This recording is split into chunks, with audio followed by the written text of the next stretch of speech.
boa noite, seja bem-vindo. Hoje é terça-feira, 26 de março de 2013. O Rede Família Esporte está no ar. Lógico que hoje nós iremos debater os principais assuntos que foram manchetes nesta terça-feira e também na segunda-feira. Aliás, final de semana nós tivemos muitos assuntos esportivos e durante a semana nós aproveitamos para fazer esse debate com você aí de casa.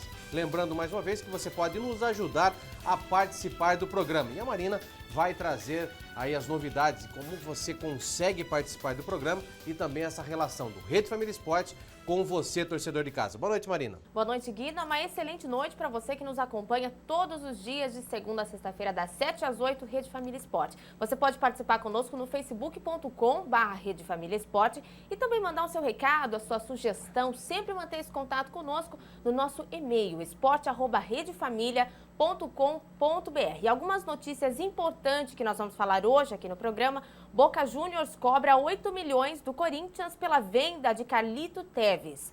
Palmeiras deve perder o atacante que vale por 9 barcos. Barcelona anuncia o retorno de Tito Vilanova após o tratamento em Nova York. Essas e outras informações nós vamos falar aqui no programa hoje. Esse 9 barcos aí significa que seria um navio? Então seria, olha, força de 9, né? 9 barcos seria um 9 navio. barcos. Né? Já mudou de barcos para navio. Né? É uma relação, 9. Tem referência com 9 barcos. Se você juntar um do lado do outro, vai formar um navio. É, exato. Né? Ou? Daqui a pouco, então, você traz essa informação. Com certeza. Tá? E o público de casa também quer saber que essa relação de 9 barcos tem a ver com navio, não tem nada a ver, é só uma brincadeira nossa aqui. Que grandiosidade. É, não, que mas grandiosidade. É só o tamanho do navio que agora mudou, né? Era o barco pequenininho, mudou para navio, agora um pouquinho maior. Vamos ver se tem peso mesmo. Vamos iniciar o programa de hoje falando do Corinthians, né? Aliás, o Mário Gobi, presidente do Corinthians, fala dessa relação do Corinthians instituição com a torcida organizada. Não cita nomes, mas fala dessa relação, se é cordial, se não é, que tipo de relação que o Corinthians tem com o torcedor. Vamos ver essa matéria.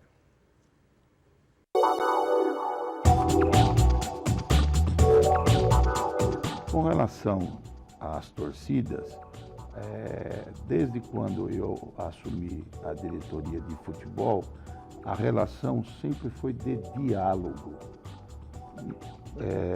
Quando necessário. E as torcidas têm vida própria e independente do Corinthians. Elas não vivem do Corinthians, ao contrário do que se afirma aí fora. Então, o Corinthians não exerce nenhuma ingerência sobre elas e nem elas exercem ingerência sobre a administração do clube. O fato de, esporadicamente, recebermos eles não implica em nada mais senão o exercício da democracia e que eles representam um grupo significativo de torcedores. Aí o presidente Mário Gobi falando dessa relação. Eu acho que torcedor é torcedor, tem que ficar nas arquibancadas e não teria que ter nenhum tipo de relação com a presidência de qualquer clube. Não estou falando especificamente do Corinthians, mas serve para o Corinthians também, porque o Mário falou agora sobre isso.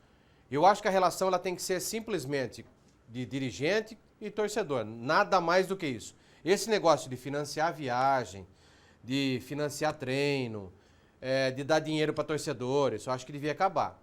Porque com isso você financia também a bandidagem e a malandragem dentro da torcida organizada. Por mais que você não queira que isso aconteça, e eu acredito que o presidente das torcidas organizadas não queiram que bandidos se influenciem ou se infiltrem no meio, mas um ou outro vai acabar. Como é que você vai controlar isso? A não ser que você peça, no momento da inscrição, a capivara do cara. Então peça antecedentes criminais e peça, mas ninguém vai fazer isso, porque senão não vai ter mais torcida, né? Porque você vê, a maioria do torcedor que vai lá 1h da tarde, 2h da tarde, meio-dia, porque não tem trabalho. Se não tem trabalho, vive de alguma coisa. O que é esse alguma coisa? Então precisa ter muito cuidado, os presidentes de clubes precisam realmente tomar cuidado com esse financiamento que fazem das torcidas organizadas. E eu acho que se é uma torcida organizada, ela não precisaria depender do clube. Então, se ela é organizada porque ela tem uma arrecadação, se ela é organizada porque ela faz algum tipo de arrecadação financeira dentro, se ela é organizada porque ela tem algum recurso interno. Se ela tem isso, ela não precisa que clube nenhum banque o seu ingresso, ela não precisa que clube nenhum banque as suas viagens. Então, o próprio nome está dizendo, torcida organizada. Então, precisa tomar bastante cuidado, porque na hora de você cobrar o torcedor e a torcida organizada por alguma coisa que aconteceu dentro do clube, os presidentes não têm autonomia para fazer isso. E você não pode, você está fornecendo, viabilizando situações para que o torcedor faça suas coisas com o dinheiro do clube. Então, como é que você vai cobrar depois do torcedor? Você está dando subsídios para isso. Então, não dá para se aceitar isso. Então, ou os dirigentes tomem uma postura, se unam na tentativa de exterminar isso, de eliminar esse tipo de situação, porque daí a relação torcedor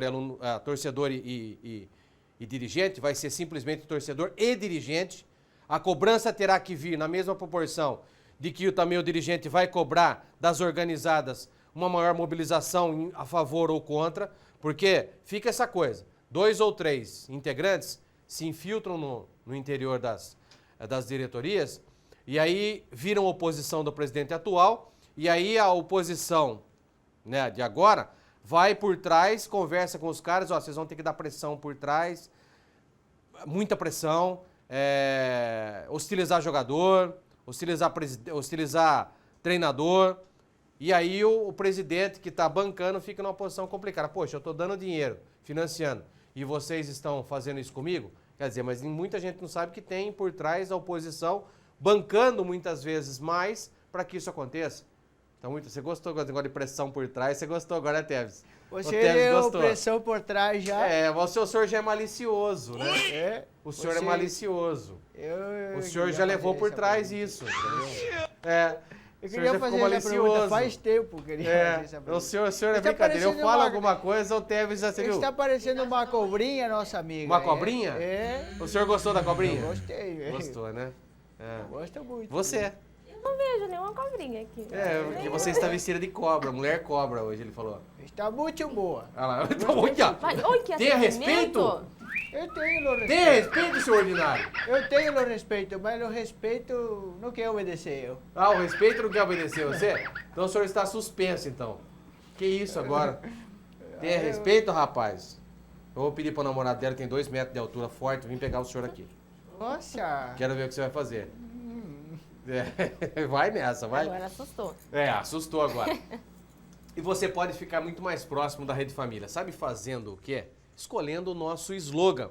O slogan da Rede Família. É aquela frasezinha que identifica a emissora. Então você pode ligar no portal de voz da Rede Família, 96450917, escolher a opção 3 e gravar o seu slogan. Hoje, a emissora tem o slogan A TV que Cresce. A TV já cresceu, já ficou grande, estamos hoje em 13 capitais, com mais de 18 milhões de telespectadores, então nós precisamos de um slogan novo. Então, para você que quer participar desse concurso, dessa campanha, você pode ajudar a Rede Família a ter o seu slogan novo e, consequentemente, o slogan escolhido vai também receber prêmios aqui da Rede Família. Então, seja esperto, grave no portal de voz da Rede Família, na opção 3, o slogan, o novo slogan da Rede Família, que você vai faturar prêmios aqui do Rede Família Esporte. Marina, além dos prêmios que nós vamos oferecer ao telespectador com relação à escolha do slogan da Rede Família, o telespectador pode também ganhar prêmios acessando o site e também acessando o nosso portal de voz? Com certeza. O site, então, vai ficar para você, www.redefamilia.com.br, para você acessar. Lá a gente tem a página direitinho. Você também pode acompanhar o nosso programa que já está disponível, né? As reprises, possamos colocar assim, no YouTube também está lá, Rede Família Esporte. Tem diversas formas para você acessar. E também no facebook.com/Rede Família Esporte. Como sempre, deixando o seu recadinho, fazendo seu comentário. A gente se encontra por lá.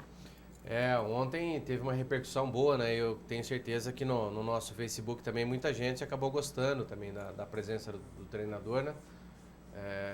E é muito importante esse tipo de programa e o pessoal ontem conversando comigo falando, nossa, Guina, ontem foi um programa legal e eu tenho certeza que outros convidados nós estaremos agendando a partir dessa semana também para nos ajudar a fazer o Rede Família Esporte. Com certeza, as pessoas vêm repercutindo, inclusive, deixa eu até falar um comentário da Miriam.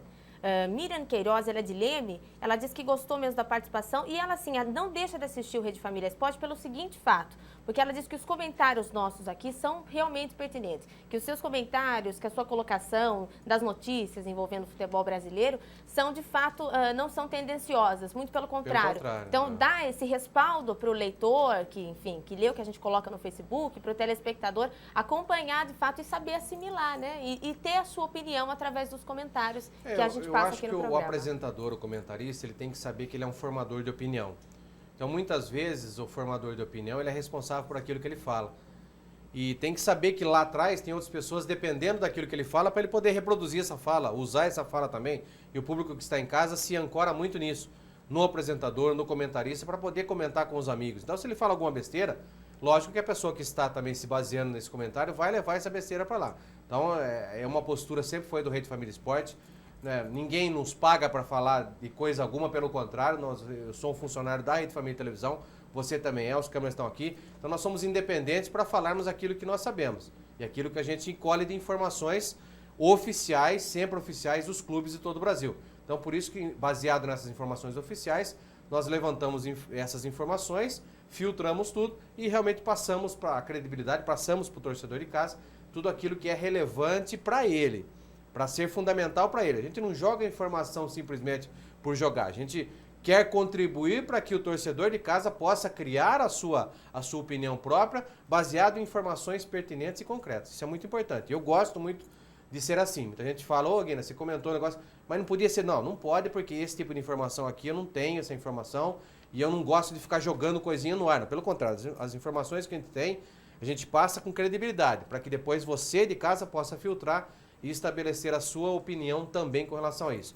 Mas o pessoal de casa também está comentando sobre o nosso programa, né, Marina? Com certeza. Inclusive tem um comentário aqui bastante interessante do João Henrique, ele é de Itapira, e nós comentamos ontem em relação à penalização, da arbitragem, essas coisas do jogo do CDUF, né? Isso. Então nós comentamos. Ele mandou o seguinte recado: olha, Guina, eu concordo com você a respeito da expulsão, foi justo sim, o Brasil está acostumado com coisas erradas. Verdade. Então, quando alguém acerta, ninguém concorda. E ele disse assim também, olha, Guina, sou corintiano, mas o que você acha do Campeonato Paulista? Eu acho que não deveria ter, e se tivesse, teria de ser de um modo diferente da disputa que nós vemos na atualidade. Qual a sua opinião? Eu, antigamente, lógico que sempre foi charmoso os campeonatos estaduais. Sempre foi, né? Uma maneira de que os clubes do interior possam jogar contra os clubes da capital, angariar dinheiro, tudo.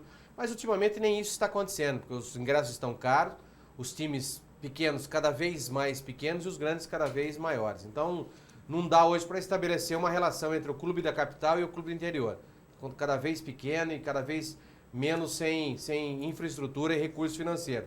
Então, nessas condições que está hoje, eu também acho que não deveria existir mais não. Ou, se fosse existir, fariam um torneio à parte, todos os clubes envolvidos, tiraria os 4 grandes da capital e ele entraria na fase semifinal e pronto. Até porque os clubes grandes estão tendo que jogar em situações precárias, em campos ruins, com uma preparação física muito aquém do que deveria, que é a pré-temporada, com 10 dias apenas de preparação. Jogadores se machucando por uma pré-temporada longa, essa temporada longa, extensiva esse ano, que teremos muitos campeonatos, e a parte física vem comprometendo muitos jogadores de time grande, que ganha muito, que bancou muito para trazer um jogador como esse, muscularmente estourando agora. Então, precisa tomar bastante cuidado com isso, e eu concordo quando alguns treinadores de time grande acabam jogando com times reservas, justamente para poupar os seus principais jogadores. Justamente é um campeonato que hoje não é mais atrativo, o Campeonato Paulista não é mais, infelizmente não é mais. Há 20, 30 anos atrás era coqueluche, era maravilhoso assistir o Campeonato Paulista. Hoje não é mais. Hoje o próprio público está demonstrando que não vale mais a pena assistir time grande hoje. Então faz um torneio à parte com os pequenos, classificam-se 4, junte-se com os 4 grandes de São Paulo e faz uma semifinal, pouparia os grandes e daria mais oportunidade para que os pequenos também possam chegar. Vamos falar agora do Gilson Kleina, do Palmeiras, né? O Gilson Kleina que chegou numa enrascada, né? Com a saída do Felipão, houve-se no mercado a necessidade de buscar um treinador e tiraram o Gilson Kleina. O Palmeiras foi buscar o Gilson Kleina na Ponte Preta. E o Gilson, na verdade, ele sabia do pepino que ia pegar na mão. Ele já sabia disso, mas ele fala um pouquinho nessa entrevista, de tudo um pouquinho. Da parte física do do Valdívia, da cobrança da torcida, da própria instabilidade do seu time. Quer dizer, uma entrevista extremamente rica, porque a gente consegue pensar como o Gilson Kleina de tudo aquilo que está acontecendo nessa fase terrível que vive o Palmeiras. Vamos acompanhar.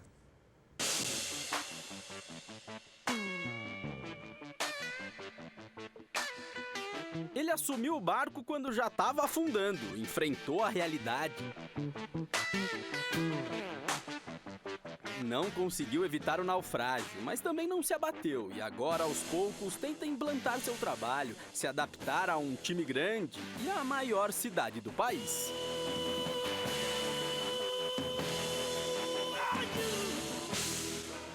Um curitibano na terra da garoa? Mas sabe que Curitiba é muito parecido assim, né? Com esse tempo, né? É. Tudo bem, Gilson? Gilson Kleina é paranaense, mas já se adequou aos hábitos de quem mora em São Paulo. O paulistano, ele faz as refeições fora de casa, adora uma padaria. O paulistano gosta de tudo isso que o Gilson falou, mas o paulistano gosta também de uma coisa que a gente vai levar o Gilson hoje. Vamos buscar Gosta ele. muito. Vamos pra Exatamente. feira? Vamos nessa. Fazer uma Vamos feira lá, com o fazer a Gilson compra. Kleina. Mas será que o Gilson entende alguma coisa de verdura, legume? Porque não comeu, olha aí, ó. Então fechou. Nada melhor que um pastelzinho na feira para começar o dia, né? Vamos nessa. Aproveitamos também para fazer pesquisa de opinião com a torcida palmeirense. Eu acho que ele não tem um bom time ainda para o campeonato, mas ele está se esforçando bastante. Agora o nosso time vai. Mas a gente estava na busca mesmo de barraca de pastel. Ah, e de caldo de cana. Aqui é serviço completo, amigo. Eu vou querer uma garapa com abacaxi. Garapa de abacaxi. Eu quero uma com limão. Ó, primeira parte comprida. Brindar também, ó. Aí, ó. E a bebida tá meio verde também. É lógico, é o trabalho, ó. O Palmeiras? O Palmeiras.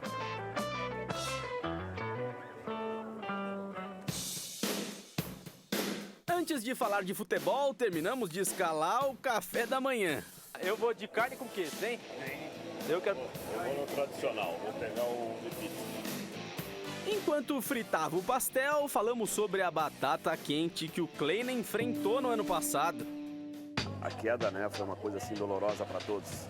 Né? Claro, torcedor, a gente sabe que é o sentimento, a paixão. A gente sabia do valor das coisas, daquela não conquista, né? Dores que ficaram pra trás. Agora é pensar no futuro. E no pastel, é claro, tamo com fome. Aí, ó, pronto, agora vai. Esse é o verdadeiro café da manhã no Paulistano. Enchendo a barriga, bora pra resenha com esse sujeito de fala mansa, que hoje é o comandante do Palmeiras, mas que conserva a simplicidade de quando ainda era auxiliar. Eu era o faz tudo, eu era auxiliar de todos, né? Então acabava os treinos de sábado de manhã, pegava o carro, pegava o ônibus e dali ver jogo no interior e vinha com relatório. Com esses relatórios ele conquistou a confiança de Abel Braga e durante muito tempo ganhou experiência, acompanhando o hoje técnico do Fluminense. Pouca gente sabe, já trabalhou até em Marseille. O Abel recebeu um convite do Olympique de Marseille e para mim, por meu privilégio, né, fui convidado para trabalhar com ele. Aí foi uma experiência assim, internacional inesquecível, trabalhei com jogadores top. Incluindo Didier Deschamps, o atual técnico da seleção francesa, que como jogador levantou a Copa do Mundo em 98. Eu tive a oportunidade de trabalhar com o Didier Deschamps, o Laurent Blanc, Fabien Barthez. E quando você resolveu deixar o Abelão e falar assim, não, agora eu vou com a minha carreira própria? Em 2003, o Abel recebeu um convite do Atlético Paranaense e naquela ocasião eu não pude ir junto. E daí na mesma semana eu recebi um convite para iniciar como treinador do Vila Nova de Nova Lima. Campeonato Mineiro. Estava delineado, o destino era esse. O destino era o Palmeiras. Agora precisava ter coragem para encarar o destino naquele momento ruim que vivia o clube. No inferno a gente já tá. Assumir o Palmeiras é o sonho de muito treinador. Mas assumir o Palmeiras numa zona de rebaixamento, assumir o Palmeiras numa pressão que tava, não é para qualquer um. Mas assim, ó, a hora que eu recebi o convite, alguma coisa me dizia que era o momento. Bom, a gente vai continuar o papo, mas deixa o homem comer também, né? Que o homem fala, eu fico perguntando, aí o pastel tá inteiro Mas esfriando. aí que foi, o papo bom flui, né? deixei ele dar uma mastigada para encarar as próximas perguntas. Gilson, como é que tá o Valdívia? O Valdívia machucou de novo, o pessoal fica, o Valdívia, agora que tava começando a voltar a ser o Valdívia. Cara, o Valdívia é um jogador assim, muito talentoso, né? Cada vez mais a gente chega numa conclusão que a gente tem que saber trabalhar com ele, saber poupar ele em alguns jogos. Não adianta ter ele todos os jogos, mas a musculatura dele é diferente. Então, se nós tiver 6 ou 7 ou 8 jogos por mês, ele tem que fazer 50% desses jogos.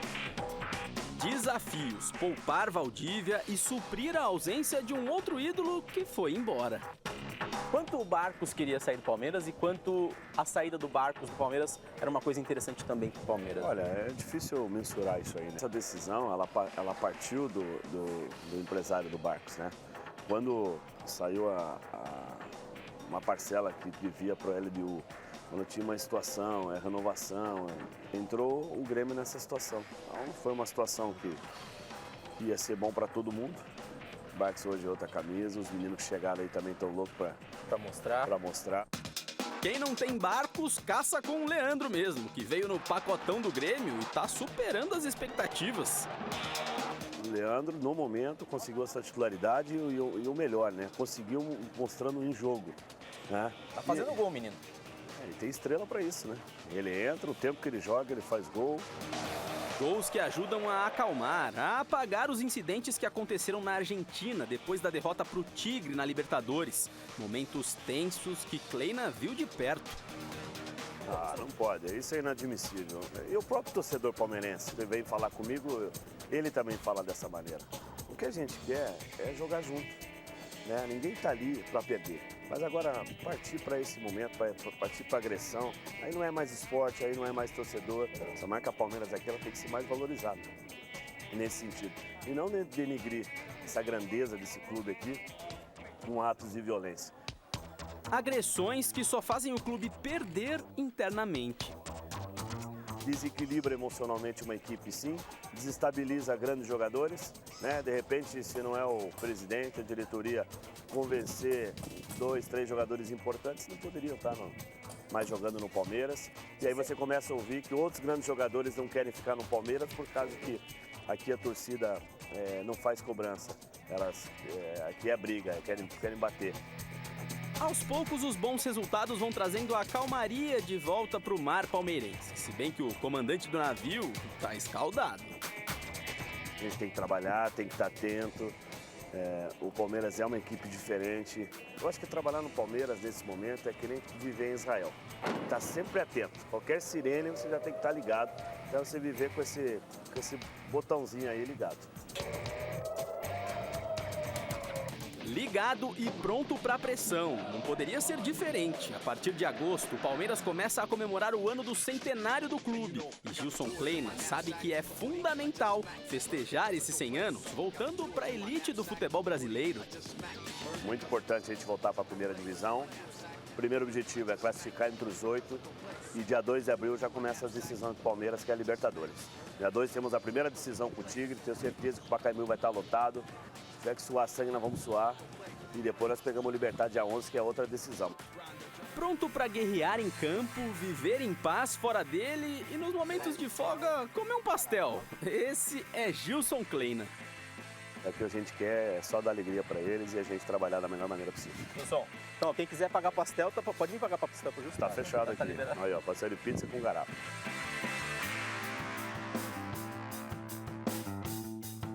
O Palmeiras? O Palmeiras. Tá aí, né, o técnico Gilson Kleina, dedinhos leves ali, foi rápido na cobrinha ali. Mas fazer o quê? Faz parte. O técnico Gilson Kleina, né, pegou um abacaxi danado para descascar, mas devagarzinho ele vai conseguindo colocar aí o Palmeiras nos trilhos. Hora da primeira parada no Rede Família Esporte. Daqui a pouquinho a gente volta trazendo muito mais para você.